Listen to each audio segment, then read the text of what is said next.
Hello and welcome to the Wise Why. This morning I am joined by an inspirational speaker, Steve Warwick, who talks about men's mental health. Well, we've already had Darren on the show and a couple of other people, and Mark last week actually, who shared their journey with mental health. And Steve's going to do very much the same thing, but we're also going to talk about how healthy can be done sexy. And as usual, the Wise Why is not about me, it is about my guest. So Steve, the floor is yours. Please introduce yourself.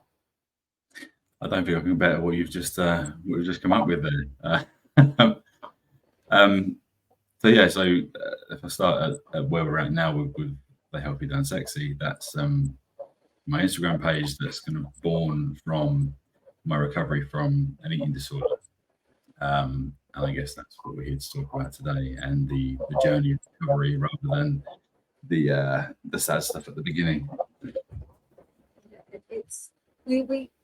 I'm an ex-dancer, so I have that's an actor, and the pressure on me when I was performing to stay perfectly skinny. I mean, I used to walk around like 6.5, 7 stone. Today, I still feel fat and repulsive and ugly and struggle to get into a swimming costume.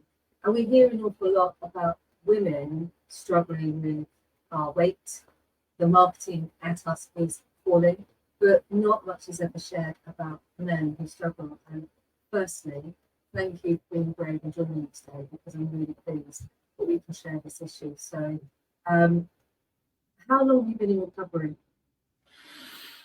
I'm going to give away my age, aren't I?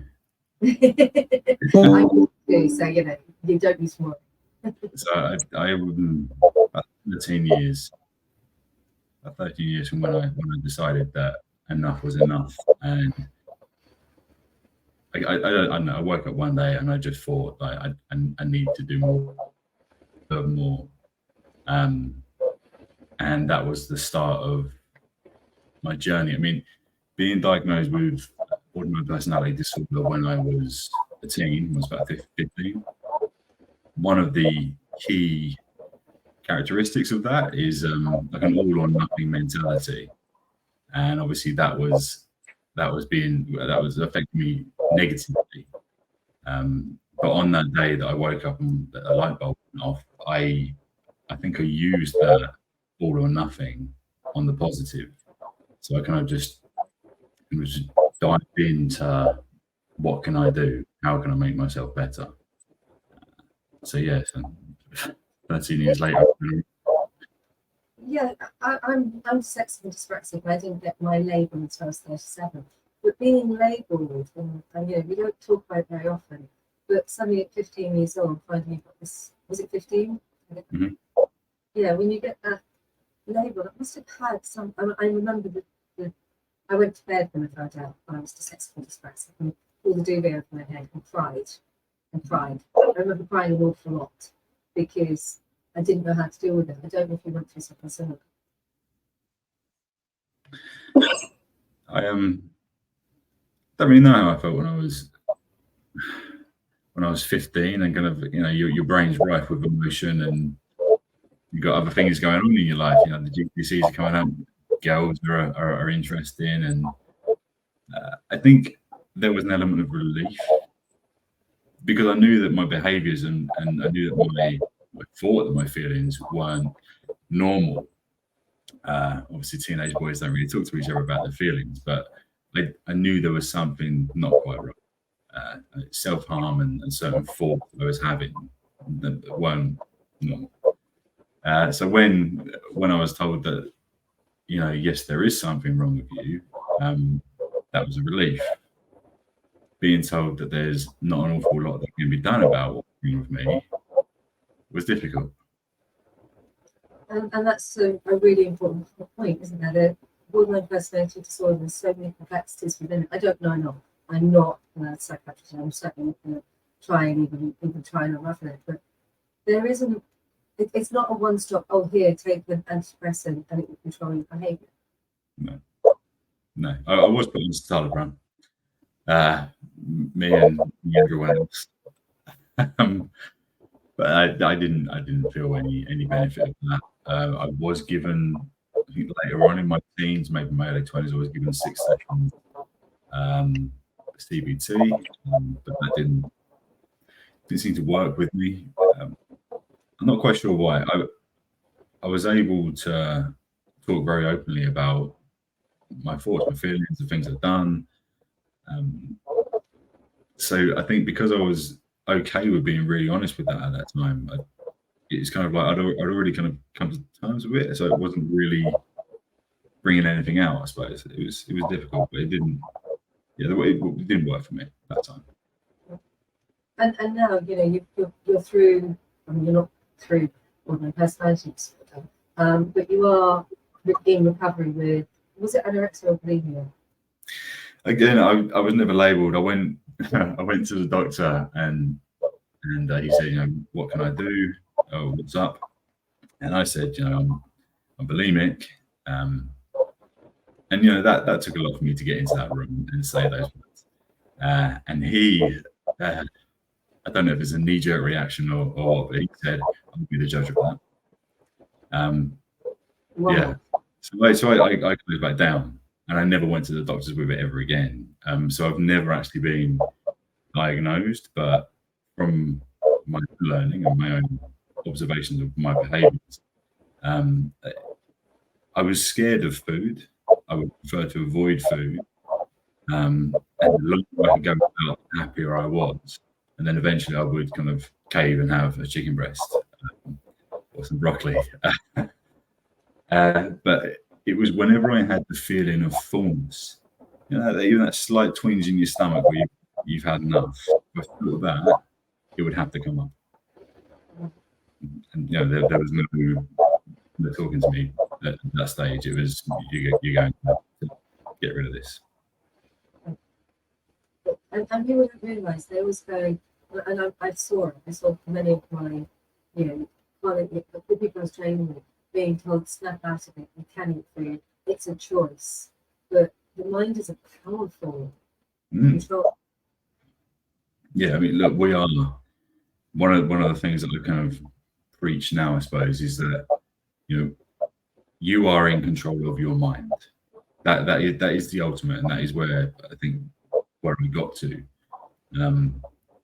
But when it comes to that kind of behaviour and that, when something's broken, it's broken, right? If you break your leg, you're in control of your leg, but you ain't gonna be able to walk on it.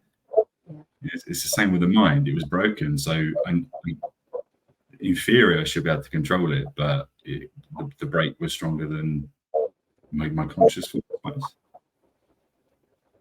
Thank you. I think that's just given the audience a real insight into the struggles that you actually had internally with your own self, where your rational mind is thinking one thing, but your emotional mind is completely in a different place. Absolutely, yeah, they were fighting each other. So you've now gone on the journey, and I think you said you're 13 years in recovery, and you've now got this Instagram page called Healthy Done Sexy, which is a positive turnaround. Yeah, so when I'd had that light bulb moment and I started trying to get better, and obviously point one of me getting better was no more throwing up food. I continued to take heavy laxatives for a long time because I gave up one thing. I needed to carry on with something else. It was, and I was also very, very restrictive of my diet. I needed that full control, and I still do to a certain sense, but for different reasons. We'll come to that. So I was feeling better. I was cook nice food and eat nice food, and Instagram came out, and I wanted to jump on with that. I knew I wanted to do something about food. I never crossed my mind a bit about eating disorders. I think it was a bit too early. I was having like a skinny sausage plate or something with vegetables, and it was like the first kind of time when you had reduced fat sausages or Weight Watchers sausages. So I was opening Instagram, eating my dinner, and wanted to do something about healthy, but I wanted to show people that it doesn't have to be boring. And those words just came out.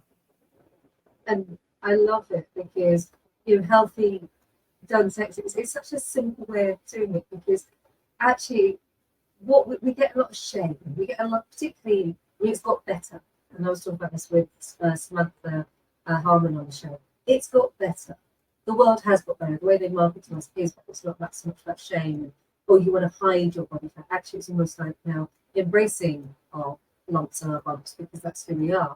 But actually embracing that who we are is sexy, and you can still be healthy with you. It's not about starving yourself. It's not about trying to achieve the ultimate. It's about if you're healthy, you're sexy. Well, that's what my husband anyway. I'll stick with and say that because that's when I get this is so bad, and he answers with yeah, you've got a husband, stop worrying about it, and I still think you're sexy. So I like healthy and sexy. Can you explain a little bit more about that and more about your Instagram page? So my page started off, and I didn't really take it seriously. It was a long time ago. I've only really taken my page seriously for the last couple of years. And the way it's evolved, I started just taking quick snaps in my kitchen of just massive plates of food. Like you can eat these big portions and it tastes lovely, and you can still be healthy. And then I started seeing people on Instagram doing things that kind of piqued my interest. They were fancier plates, they were more detailed and styled.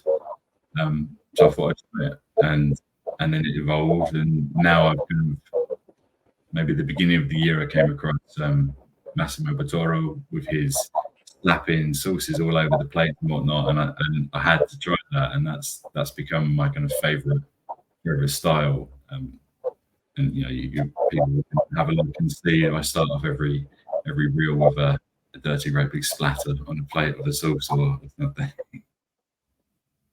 It'll be MasterChef next, right? Maybe.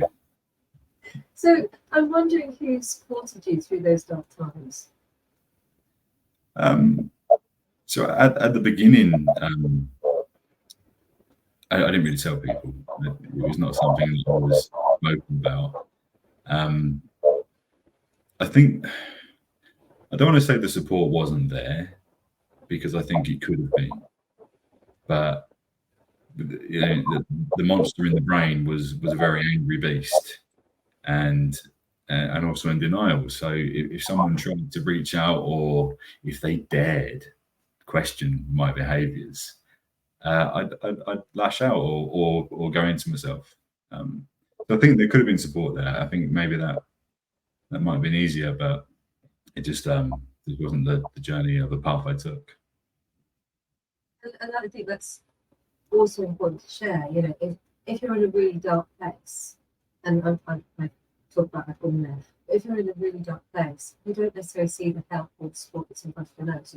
It's not that you don't want to, it's not that you don't want to take it. You don't know how to. You don't know how to reach out. And actually, sometimes when you do ask for help, I know that in my own personal life, I've asked for help the wrong way. And then that's also sort of alienated people where they thought I was needy or I was being dramatic. That's the only thing. So, she's just so dramatic. And actually, I was desperately crying out for help and support. So, I just wanted to say that if somebody is listening to this and they are in that position, or if you're looking at somebody in that position and you just had enough and you just think, I've had enough of being there and I'm not doing anything, actually you just need to step for as long as you possibly can. Sometimes you do it away, but actually sometimes you need to stay. I don't know if you agree. No, I do. I mean, I can't speak for everyone suffering with a mental illness, but I think bulimia, because there's or anorexia or just the patterns of my eating or not eating, because I was so ashamed of it, I would hide it. So if someone kind of tweaked or caught on, I'd feel like I've been caught out. So it's like my dirty secret's just been exposed. So you just go into denial. No, you're wrong. I'm not doing that.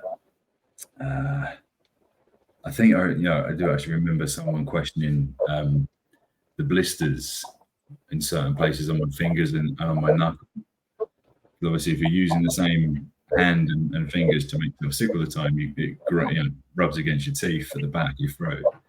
So I had big blisters and kind of cuts on my hand, and that got questioned once. And I remember I just wanting the earth to open up and swallow me up, like the shame and embarrassment in that moment. So yeah, and that was a general feeling. So, but I think if someone knows that someone else is suffering, mental illness is a very selfish thing, and as hard as it is, you've just got to keep being there.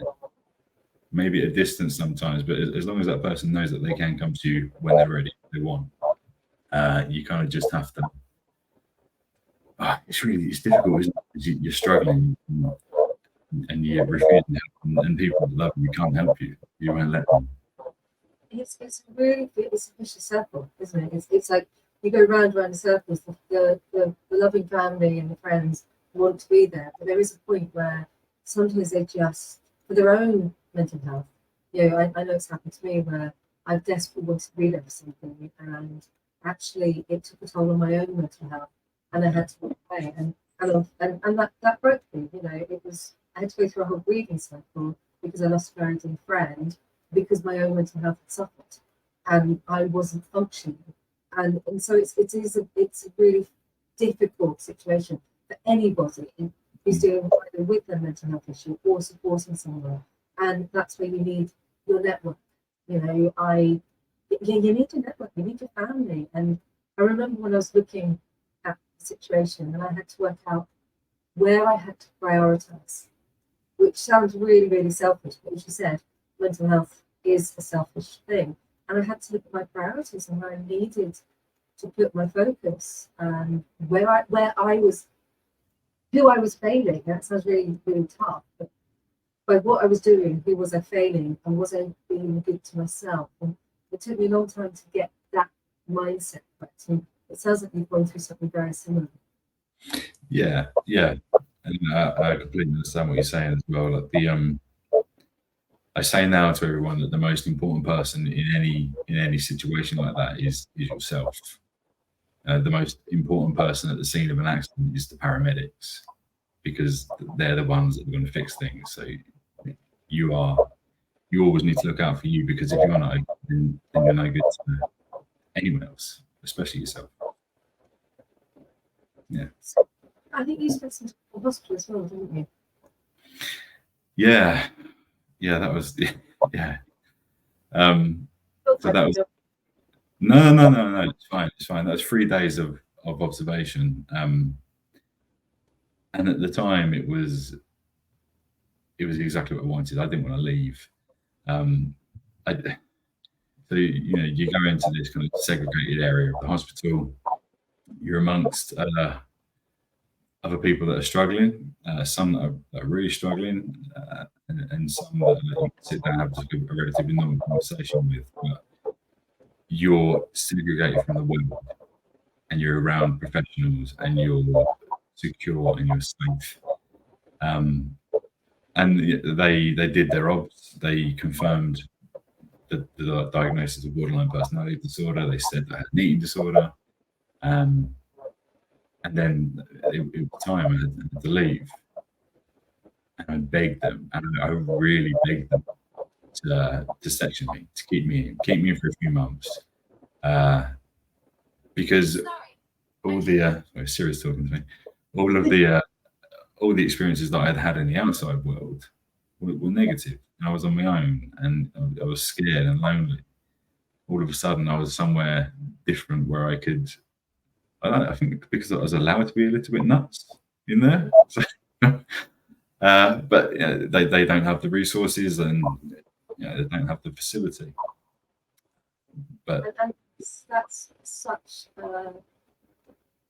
a repetitive story, isn't it? It's like you really need the help, you need the support. For the first time in a very long time, you felt safe, you felt secure, and you felt you had hope, and yet they don't have the resources, and that's not their fault.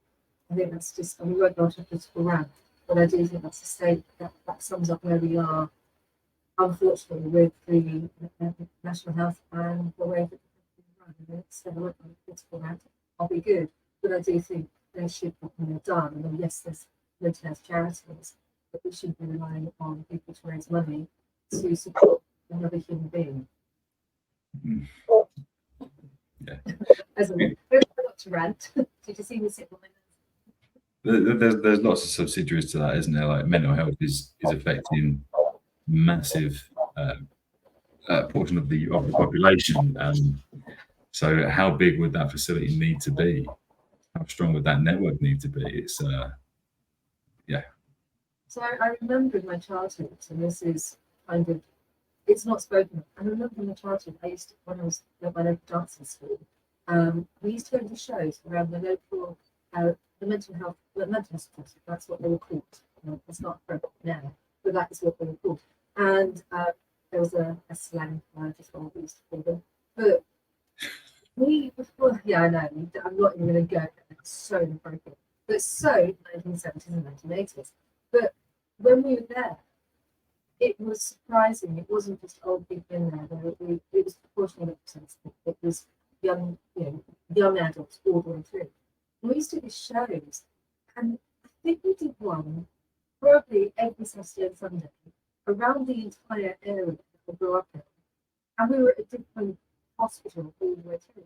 We didn't exist anymore.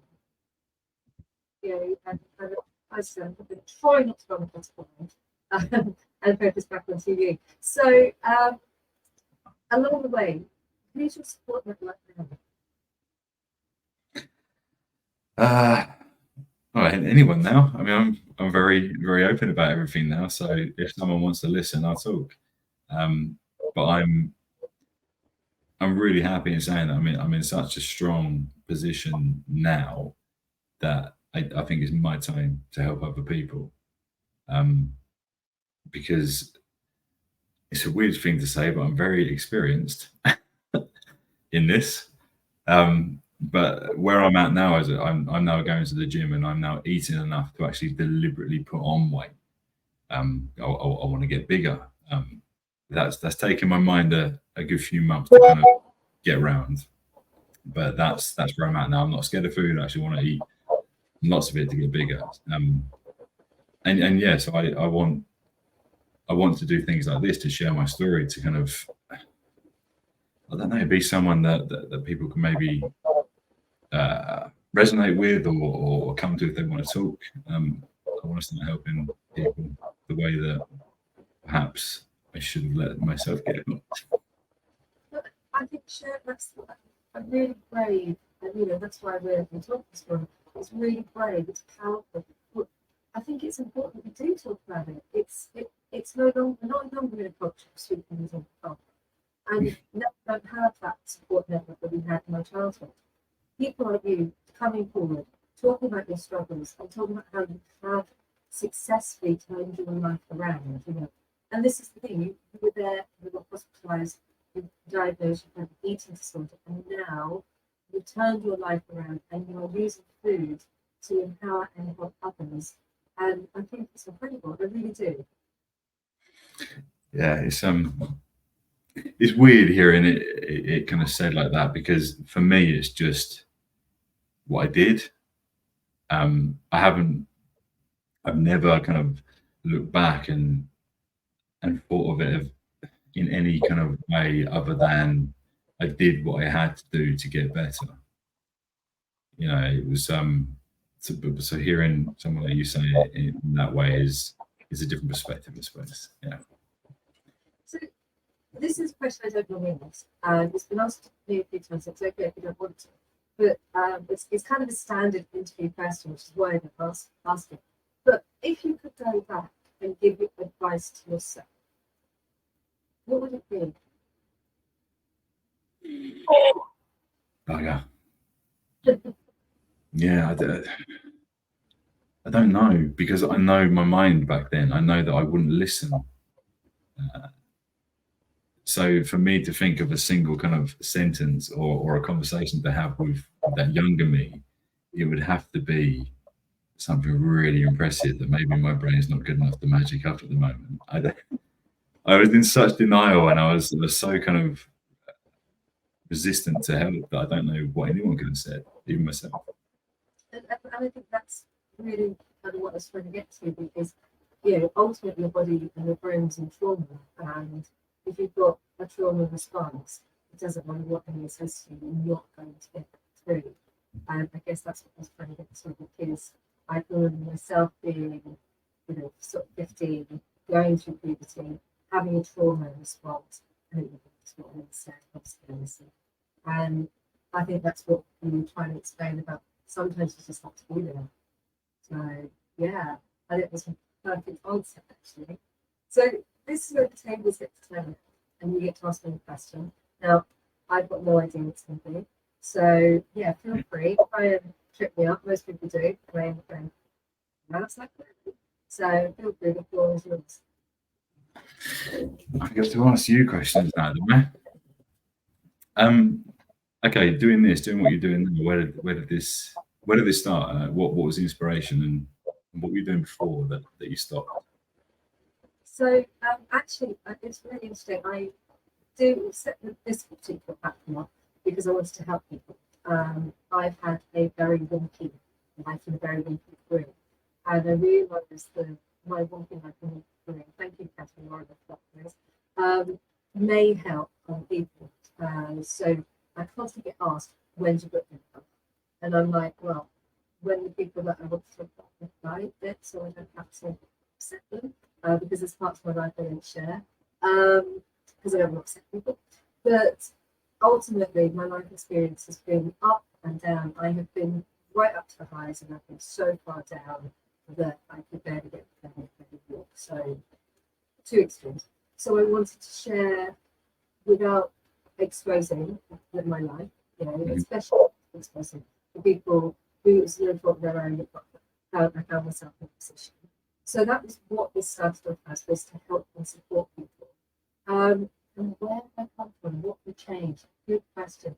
So as an actor, I love performing. I absolutely love it. If Spielberg or some film director or a casting agent was to read it, watch this and say, actually, she'd be great to have on, I would, great to have on camera, great to have on a TV show, I would go tomorrow and I would film it and still keep this going. But I go tomorrow because I love, I've been acting since I was 8 years old, and it was my true love. At the same time, I love marketing, I love helping people. So I've built a company that really works for me, playing to all my strengths, because it's communication. And of course, I was born mute with that one, a speech impediment, so I couldn't communicate. So I do everything that I love. But what I've given up is actually going on stage. And that's because I'm not in the industry, I don't have an agent, and I'm earning enough money doing this that take a lot to turn my head. So what I've given up is, I haven't given it up. I've chosen to move away. I don't think I've given up anything, because I have a YouTube channel and it's got over 150 videos on it. And I've got a podcast with 66 episodes. So I don't think I've given up anything, if I'm honest. I still perform it. Okay. So there's no regrets then? No, absolutely. Do you know what? Absolutely none. I am the luckiest woman in the entire world. I really mean that. I am so lucky. Now, we've had some comments, so I'm just going to come over and are keen and absolutely adore everything. I did what I had to do to get better. That's the foundation of resilience, and helping people understand how that attitude can turn their ship around is absolutely wonderful. Thank you, Steve. Thank you. Seriously, if you're keen, that is great. That really is. That's just actually given me goosebumps. Please. Yeah. Thank you so much for your time this morning. I really appreciate the honesty, the bravery, and your kindness. And I hold everything that you have dear. Thank you. Thank you for having me, Kirsty. I really appreciate it.